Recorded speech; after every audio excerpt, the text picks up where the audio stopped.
오늘 먼저 신장암에 대해서 얘기해 볼 건데요. 이 신장암이 뭐 다 콩팥이라고 얘기하는 건데 뭐 장기 기능이라든가 뭐 뭔지 뭐 이런 거를 좀 간단하게 좀 설명을 해주셨으면 좋겠는데 분류 같은 거 우리.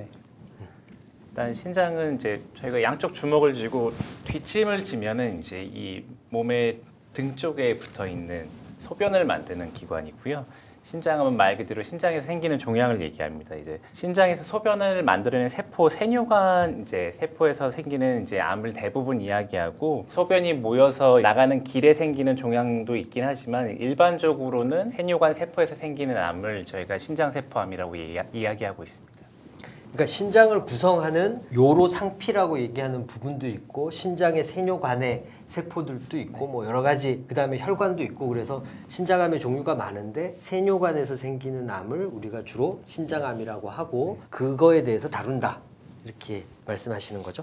네, 알겠습니다. 신장암이 그러면 주로 어떤 분들한테 생기는 건지 위험 요인에 대해서 우리 이경은 선생님 잠깐 말씀 부탁드릴게요. 이제 무슨 암의 위험 요인 하면 다 하나씩은 맞추실 것 같기는 해요. 일단 흡연이 안 들어간 암의 위험 요소는 없는 것 같거든요. 근데 이제 신장 세포암, 신장암은 비만, 고혈압, 신부전 이런 것들이 조금 더 추가가 되고요. 일부 케미칼 뭐 어떤 거라고 딱 지칭하기는 어려운데 다양한 케미칼이 위험 요소로 작용하는 화학물질? 것으로 그렇죠. 화학 물질이 위험 요소로 작용하는 것으로 되어 있습니다. 그리고 또 신부전 환자 중에서 이제 일부 환자는 투석이라든지 어떤 신대치요법을 받고 있을 수가 있는데 일부 환자군에서 기능은 없어진 신장이긴 하지만 걔네들이 신낭종 그런 거를 발생시킬 수 있고 또 그로 인해서 신세포암, 신장암으로 건너가는 경우도 있기 때문에 그조차 위험 요소가 될 수 있겠습니다.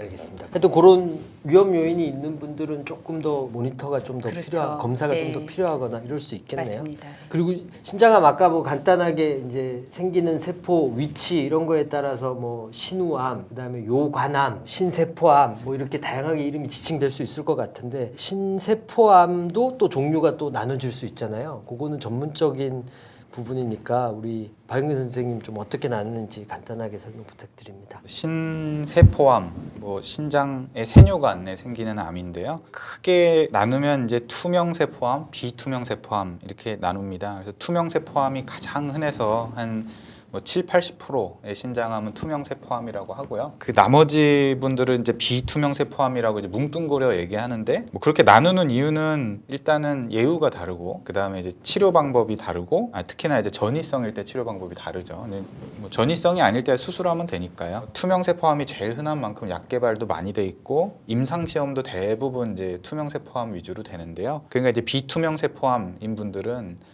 본인들이 갖고 계신 질환이 이제 투명세포암이 아니다 이걸 알고 계셔야 되는 거고 비투명세포암 같은 경우도 뭐 유두상세포, 육종성 신장암이라는 것도 있고 그런 식으로 돼가지고 그러니까 종류가 다양하다.